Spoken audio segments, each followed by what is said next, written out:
Across this immense, absolute blackness, we have only one home. To leave it permanently requires confronting the severe reality of deep space. Biologically and psychologically, we are a single-planet species. Our lungs, our bones, and our minds are calibrated for the precise gravity and atmospheric pressure of Earth. Outside this thin blue layer, the environment is immediately lethal. Establishing a permanent footprint in the vacuum requires an engineering shift that addresses the chemistry of long-term survival, moving past the challenge of heavy-lift propulsion. In 1969, the Apollo program proved that reaching the moon was possible. Driven by the geopolitical pressures of the Cold War, it functioned as a sprint, a brief historic visit, rather than the foundation for an enduring settlement.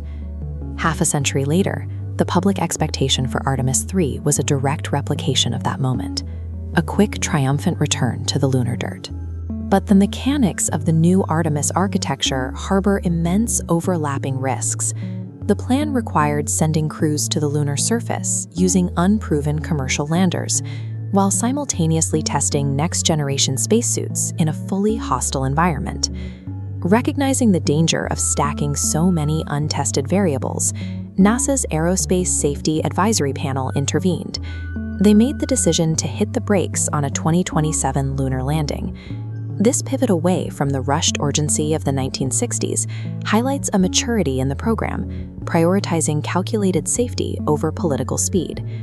Delaying the landing is an act of institutional wisdom. It shows a species learning to respect the unforgiving nature of the cosmos, rather than treating it as a racetrack.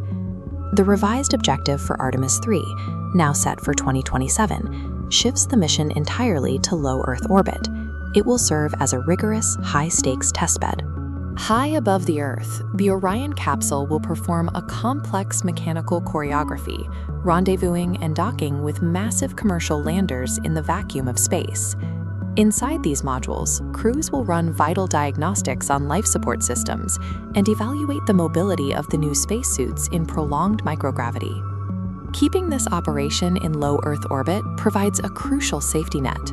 If a catastrophic hardware failure occurs during these docking trials, the astronauts are mere days away from a safe atmospheric re-entry. Artemis 3 is the necessary biological rehearsal. It allows us to carefully test the waters of long-duration spaceflight before diving into the deep end. The return to the lunar surface arrives in 2028 with Artemis 4. This mission is powered by the Space Launch System Block 1B, an upgraded rocket capable of hauling massive cargo into deep space. This map traces Gateway's polar orbit, our first deep space outpost. Orion arrives, docking with the habitation modules. The crew splits. 2 astronauts cross the station to board the commercial lander. It then breaks away, descending toward the lunar South Pole. These footsteps will signal the transition from visiting to inhabiting, ending a half-century of human absence from the lunar surface. But reaching the South Pole is just the beginning. What the crew is hunting for inside those perpetually dark craters will dictate the logistical feasibility of our expansion. Buried within craters that have not seen sunlight in billions of years lies ancient, frozen water. This process is key to deep space survival.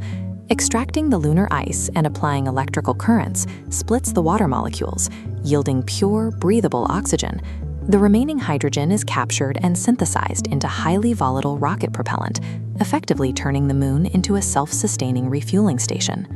Producing these resources on-site provides the logistical foundation for a permanent settlement.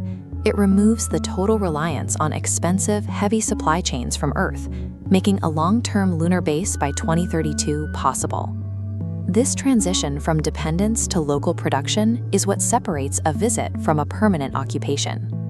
Yet the entirety of this lunar infrastructure is a localized proving ground. The true horizon sits millions of miles further out, on Mars. Every docking procedure verified in Artemis 3 and every module installed in Artemis 4 represents the engineering required to safely navigate the deep ocean of interplanetary space.